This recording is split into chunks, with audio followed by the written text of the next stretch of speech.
Let's see. I do have a normal list of people to thank. Telos, of course.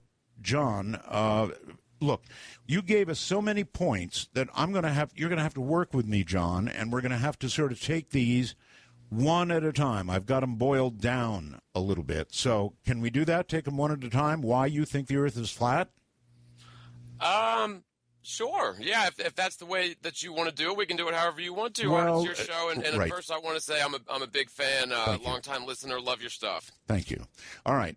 So let us do that then in the interest of time, because the doctor can only be with us. He's on the East Coast. We've got him at best a couple of hours.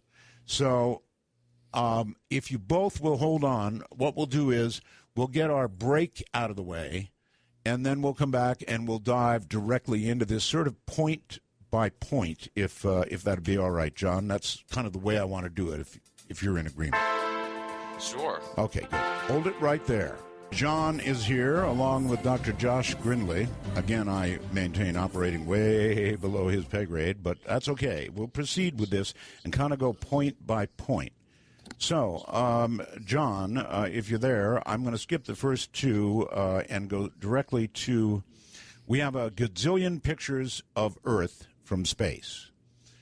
Or we should have, I guess. Why don't we have a gazillion pictures of Earth from space? Instead, we have just one. And you add its brand new one that's obviously fake. And I guess, what are you saying, John, that the picture of Earth from space looks flat? No, that's not what I'm saying at all. Okay. And I think at first, if we skip the first 2 points, that's kind of doing injustice to the argument. But if we can loop back to those or whatever, I think they are important points to make. All right. Well, all right. Real quick then. When was the last time you skeptically scrutinized the globe model? Is that your first one? Yep. I don't know. I've got a globe at home. I scrutinize it all the time because I've traveled around it about 3 times. So, I don't know. I'm pretty familiar. How about you, Doctor? Well, I don't think there's much doubt that the globe is spherical. We've got lots of pictures of it. We've all traveled around it. I've been around it many times. I have friends who've been in orbit. I haven't, but I would love to do that sometime. Boy, me too. You can go around it in 90 minutes. So I think this whole debate is silly, quite amusing, but I'm happy to be part of it. All right. John, a response?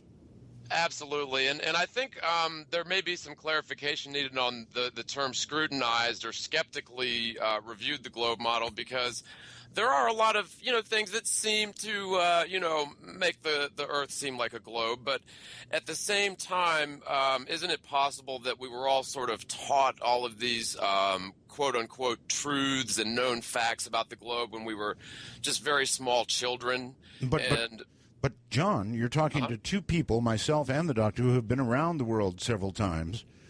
It's kind of like we have in fact, I went up in the Concorde on the way to Paris, the supersonic plane when we had it. And Sure. at 68,000 feet, I promise you, John, tain't flat. Well, John, there was a nice view of the curved horizon of the Earth about a year ago when that fellow jumped out of a balloon 130,000 feet above New Mexico. That's right. Beautiful pictures. With the fisheye lens, right. No, it wasn't a fisheye lens. It was. It was a GoPro fisheye lens, which makes all the all straight lines appear curved. And I don't think it was, John. If you're in the Concorde, I'm sorry to interrupt, but if you're in the Concorde and you see the totally flat horizon, which is an equidistant circle all around you, as altitude is gained, the horizon level never drops. So if we did live on a globe, the higher and higher you went in altitude, and the further and further your field of vision goes, your angle of attack on the horizon is going to get wider and wider as altitude is gained. But if we did live on a sphere, then it should drop lower and lower the further away you can look. And actually, that's measurable, and we can measure that. John, that's exactly what was observed by the Apollo astronauts in 1969 as they left Earth. They saw the globe get smaller and smaller, drop farther and farther away below them. How are you going to respond to that, John? the Apollo astronauts, I'm sorry to say, and I was raised. Oh, that's right. You think it's all in a movie lot somewhere? Was that? No, It wasn't real. Is that it, John? What I'm telling you is the Apollo missions were demonstrably false. Oh, I see. Gee. Okay, all of the rocks were clearly manufactured in some. Well, no, I mean lot somewhere. even by standard science. Okay, so you have these radiation barriers about 1,000 or 3,000 miles above the surface, called the Van Allen radiation belts. Yes, I'm very familiar with those, John. Okay. Yeah, they had just been discovered, and they were still being sort of scrutinized and debated when the Apollo missions were launched. And so, you could argue that it's irresponsible of NASA that they didn't include any sort of radiation shielding, because Van Allen did warn them about the radiation. Okay, However, we're the off on Apollo missions. Yeah, we're off on a tangent here a little bit. We are, yeah, but I think John is denying the physical evidence. That's the trouble with his theory. It doesn't conform to fact. No, in other words, NASA. Then it becomes all gimmickry and fakery, and so there was no Apollo. It was all done in a movie lot. John, that scam has been proposed long ago, but it's a very rare group of people that still subscribe to it. I'm surprised that you do. NASA is a pack of liars that was founded by Freemasons. Freemasons. And Nazis. Oh my goodness! All right, let's try. Art, I don't know. I don't think this debate is going to be very useful when we have such biased views and such lack of comprehension of simple facts and figures. Maybe how are you going to respond here, to the fact that Columbus was aware the Earth was round? He watched masts of ships appear before the ships appeared. That's what happens on a spherical globe, John. That's a good one. fallacy. Oh, good one. That is a fallacy. We have excellent. No, it's not. Fallacy. It's observed fact. Go out on a boat and you'll see it for yourself. Obviously, they're going to see the mast first, John. Of course they are. The old wives' tale is that when a ship travels away from you, as it goes beyond the horizon, you're supposed to be able to see the bottom sort of travel away from you last. But if you actually look at a ship that travels beyond the horizon with a telescope, you'll see that it is actually just perfectly perpendicular to the horizon. It just sort of seems to go behind the horizon because that's how the laws of perspective work. John. No. You see the mast disappear last. Have you looked at the pictures or the videos, Doctor? I've seen this myself. It's obvious. Have you been out at sea on a boat? Flat, nice, calm sea with no waves? I have indeed. And, when I've been out many times, and when I was young, I remember saying, wow, you can see the curve of the Earth out here on the ocean. But what you're seeing is an equidistant circle around you, because that's how perspective works. That's how the horizon. No, John, I'm afraid you don't understand geometry. This is very simple spherical geometry, plane geometry. Okay. Understood by the Greeks 2,000 years ago. We can get into spherical geometry if you want to do that. No, I don't want happy to. But I think let's hear some more. Yeah, we've got so many points here. Let's do them one at a time. All right. For example, how can we see vertical, perpendicular buildings from over 50 miles away? They ought to be a quarter mile below the horizon. That's correct. And we don't see the bottom of those buildings 50 miles away. That's right. We don't see the bottom of the buildings, Doctor, but that's because of the laws of perspective. Laws? It's what? Not. Perspective has nothing to do with it. Doctor, with all due respect, perspective has everything to do with it. The curvature of the Earth, you can measure it simply by it's 8 inches times the mile squared, and that's how much drop should occur every mile away from the observer's eye. So it's 8 inches per mile squared. So if it's 1 mile, it's simply an 8-inch drop. And if it's 2 miles, the mile squared, so it's 4 times 8 inches, which is a 32-inch drop. At 3 miles, it's 9 times 8, that's 72-inch drop. And when you get out to 50 miles, those buildings should be based a full quarter mile below the horizon, and they should be angled away from your perspective. But instead, we can see them perpendicular to the horizon, perfectly vertical, perfectly visible from well over 50 miles away. John, that's because we have topography on the surface of the globe. We're not living on a ball bearing, in case you haven't noticed. So you're saying that the you water look out has at a city mountains in 50 it? miles away, you're not seeing the curvature of the earth, you're seeing the topography of the land.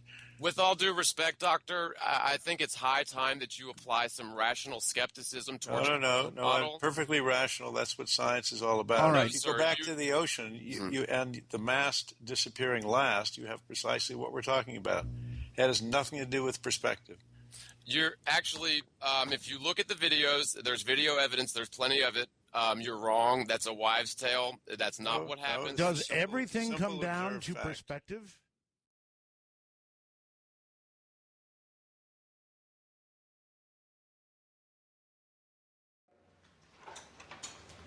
When I told you that Art Bell was government. Art Bell? Told you Art Bell was government. But you said, nah. I told you he was Skull. Nah.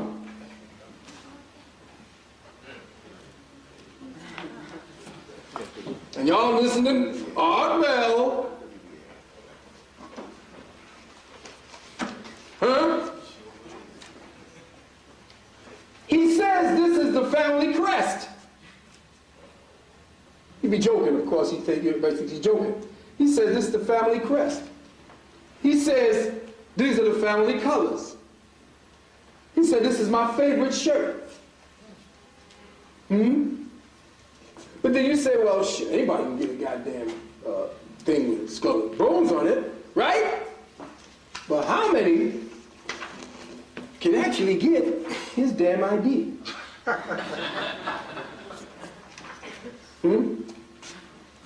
But here's the other thing.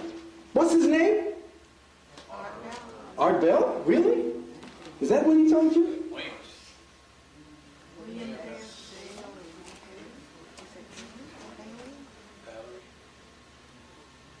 It don't say Art Bell there. It says William S. Daly. Who the fuck is William S. Daly?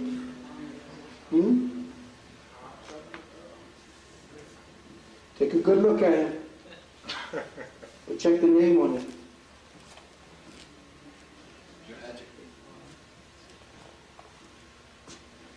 Could he be part of Majestic 12? Sent out by the CIA for disinformation? Is he a point of reference for all the people who do have experiences such as the kind that we're going to be having commonly? But those people who are genuine, he is there to, what?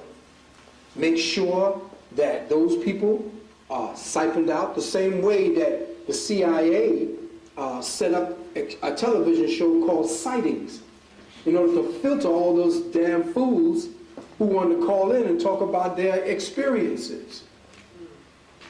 That was CIA. Sightings and a couple of them other ones. All set up by the government to get the people to start responding because there was more and more so-called UFO activities that nobody could explain. And like I said, of course, is it just me? I mean, hey, Art Bell? Everybody loved Art Bell. Art Bell is telling us all the deals around the aliens, man. Shit, now who's gonna tell us the real deal? Yeah, I'll do my best. I'll tell you.